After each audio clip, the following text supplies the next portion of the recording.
What's up, y'all? Welcome back to Fish at the Moment. In this video, I'm going to share my top 3 rules for graphing offshore structure with traditional electronics, that's side imaging, down imaging, and 2D sonar.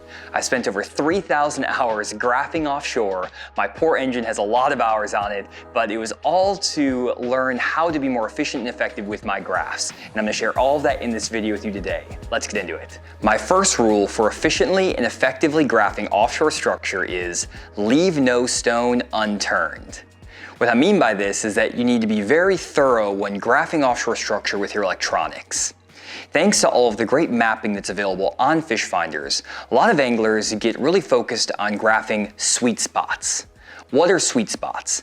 Basically, they are areas that the bass fishing textbooks or other anglers online or on TV shows will tell you are the highest percentage areas that hold bass. Now, 10 or 15 years ago, these sweet spots were amazing. When I first started graphing out of this 2005 Triton over 15 years ago, I was able to graph these obvious areas in a map. Humps, ledges, points, ditches. All of these areas were very easy to find on a contour map, but not that many anglers were really looking for them 15 years ago. This meant you could find giant groups of fish stacked up on these areas and absolutely load the boat. Nowadays though, there's a pile of information on the internet about how to read a contour map and the best types of structure to look for on these maps.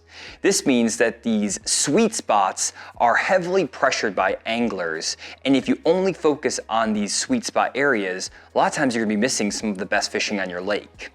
Over the past 5 years, I've actually found myself avoiding these sweet spots, and I've had to rewire my brain to avoid these sweet spots on the map and instead look for nondescript or boring looking areas. To give you an example of what I mean, let's go to a spot on Grand Lake I fished earlier this year. This is what would be called a community hole, and maybe 10 years ago you could pull up on this rounded point with a drop off on the end, throw a deep diving crankbait, a Carolina rig, and catch as many fish as you wanted in May and June. However, because of the increase in fishing pressure and knowledge of this area, the fish are no longer positioning in the same spots they were about 10 years ago. That's why when I came into this creek earlier this year, I initially graphed that sweet spot just to check it out and didn't see any fish. But I knew that a concentration of fish would set up in this area in the same time of the year, so I kept graphing. I graphed the flat just past this point all the way to the back of the creek, then swung back around and started graphing the actual center of the creek channel that was in 22 to 24 feet of water. In this creek channel, I started seeing several dots as well as some fish that were setting up around isolated rocks and isolated stumps. These fish were sitting much deeper than you'd normally expect on Grand Lake, especially that time of the year. And if I hadn't taken the time to graph every inch of this area and leave no stone unturned, I wouldn't have found these fish. Fortunately, I did though, and I went on to catch a pile of good fish. I think I caught 30 fish off the spot. I had a 5-pounder, I had a 6-pounder, a ton of 3-pounders. It was an awesome day. The thing about the spot though is that it was not your textbook area for holding post-spawn bass. I find this happening more and more when I go to the lake. The fish will be setting up either close to one of these sweet spots, but not quite on them, but oftentimes they may be very far away from these sweet spots and setting up on structure that normally would be considered non-textbook or bad or boring or whatever you want to think maybe 10 years ago. The other interesting thing is that I graphed all of this stuff like 10 years ago and I wasn't seeing fish in these locations. So I don't think that it's a fact that these fish have always been in these spots. I think it's the fishing pressure is actually causing these fish to change where they're setting up, and you have to spend more time graphing these areas because the bass fishing textbook and the basic rules of fishing that we've learned for years are really not applying that well. I think that's why a lot of new anglers are doing well also on the professional circuit. They don't have all these preconceived notions about where the fish should be, and instead they're just going out, graphing everything they see and finding fish where they are, not where they're supposed to be. Again, that's the key to rule number 1. Leave no stone unturned. Don't worry so much about what you're seeing exactly on your contour map or what the bass fishing textbooks are telling you. Get on your graph everything with your own eyes and see if there are fish there or not. If you're struggling to interpret your fish finder, whether that's your down imaging, side imaging, or 2D sonar views, I have a pile of videos on this channel explaining how to identify fish, cover, and structure on all of these traditional sonar views, and I'll link that playlist down below. Once you have a better understanding of how to interpret your electronics, don't box yourself into those key sweet spots and instead graph a wide area in the spots you want to fish, because a lot of times you'll find fish in strange locations, which will lead to some amazing fishing days. Really quick, if you're struggling to get a clear picture on your fish finder, head to our website, fishthemoment.com, and check out our sonar settings guides. These guides provide detailed instructions on how to get the best settings on your side imaging, down imaging, and 2D sonar views. We have units from multiple brands, and I've spent over 20 hours with each unit dialing in the settings on multiple lakes in multiple conditions to make sure that you have the best settings regardless of the lake type you're on. Definitely check out these sonar settings guides at fishthemoment.com. My second rule for graphing offshore structure is look for the forage, not the bass. Forage is basically anything the bass feed on in your body of water. One common misconception is that forage means the same thing as shad, but that's not the case. Forage is anything the bass can feed on, from crappie, bluegill, perch, crawfish, sculpin, yellow bass. Bass feed on all kinds of crazy things, and that's just a small list. It definitely varies all across the country, but the common denominator is that if there are forage in your area, you're more likely to find bass. And if there's no forage in your area, you're not likely to find bass. Pretty straightforward. Moreover, it's getting harder to actually graph bass on your electronics due to the increase in fishing pressure. I know this because I've spent so much time graphing over the years, and 15 years ago it was very easy to graph over offshore structure and see bass stacked up right along the bottom or in large groups on offshore ledges. You may see pictures like the ones I'm showing on the screen, which are great examples of groups of fish, but I honestly haven't seen groups of fish like this in years fishing offshore in the area of the country I'm in. I might find one every once in a while, but it's not that common. Instead, I'm seeing a lot more isolated groups of fish or individual fish in my electronics, and they're becoming harder and harder to see. The reason for this is because these bass are setting up so tight to cover or to structure that it's pretty difficult to identify them on side imaging, 2D sonar, and down imaging without a very trained eye. The bass will set up right on the bottom or the lip of a ledge or the side of a hump, or they're deep in the middle of a brush pile, right up against a rock pile, deep in a weed bed, or things like that, maybe right up against a stump. In all these examples, the bass are not going to pop off the screen, so unless you really know what you're looking for, it's going to be hard to know if bass are in the area. And even I graph over stuff, don't think there's fish there, fish it, and still catch bass. Therefore, I found it a lot more reliable in the last 5 years to graph for the forage, or at least look for areas that I think are holding forage, instead of actually looking for the bass. Also, if you've watched my videos over the years, you'll know that I really like graphing for shad on my lakes and use that as an indicator that there are bass in the area. However, these last couple of years, I found this strategy is becoming less and less effective because I think more anglers are focused on graphing for the shad, especially with the introduction of live scope. Therefore, I've been trying to graph for different types of forage when I go to the lake, and sometimes even ignore the shad altogether just because the bass around those shad are getting more pressured day in and day out. A great example of this is a trip I took last winter to a small lake in Arkansas. On this lake, I found some schools of shad that were suspended over deeper water and had some smaller bass suspended underneath them. I was able to catch a few of these fish, but one, they weren't very big, and two, they were very difficult to catch, even though there was a pile of bait and a pile of fish. I was a little bit surprised, but I knew that this wasn't going to be the way I was going to catch quality fish on this fishing trip. Instead, I started graphing some other areas and noticed some isolated brush piles that had some bluegill and crappie setting around them. On this lake, there's a lot of crappie and a lot of bluegill, and the bass will feed on them. I've even seen bass with big crappie and bluegill down their throat when I catch them. I didn't actually see any bass setting up in these brush piles themselves, but a lot of times those bass again are sitting so tight to the cover that you can't see them on your traditional sonar. But I knew that there were forage in the area, like the bluegill, like the crappie, so I started targeting these isolated brush piles with a jerkbait. After making a few casts on these brush piles, I was actually able to pull a really nice fish out away from that pile that was not visible on my traditional sonar, and ended up catching a really nice 4-pound bass that was most likely feeding on those bluegill and crappie around that pile. This was a really cool example of how you don't necessarily need to focus on shad when you're looking for forage. Instead, looking for areas that are holding alternative forage that look really fishy but don't actually have bass visible on your electronics can be a very effective technique for catching quality bass.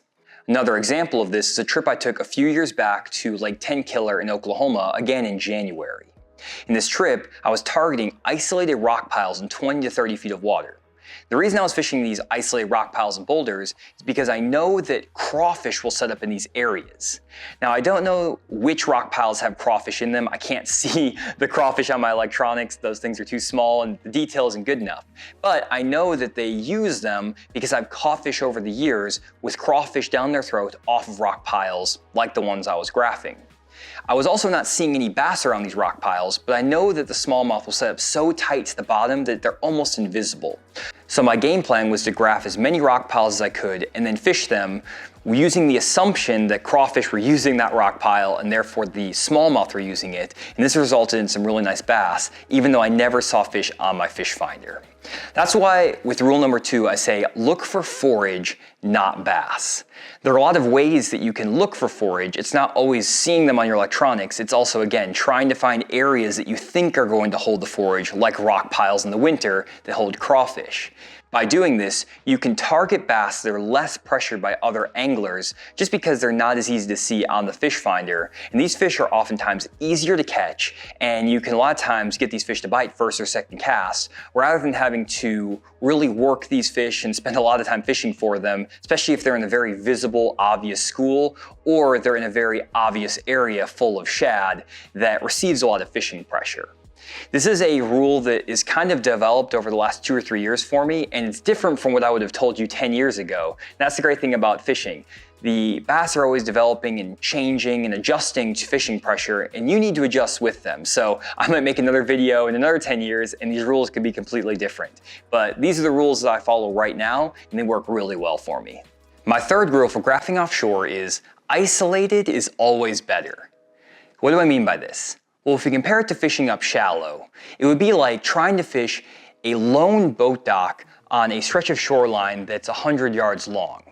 That one boat dock may be the only piece of cover that the bass can set up on in that whole area, which means there's more likely to be bass on that boat dock compared to a bank that might have 30 boat docks on that same 100-yard stretch.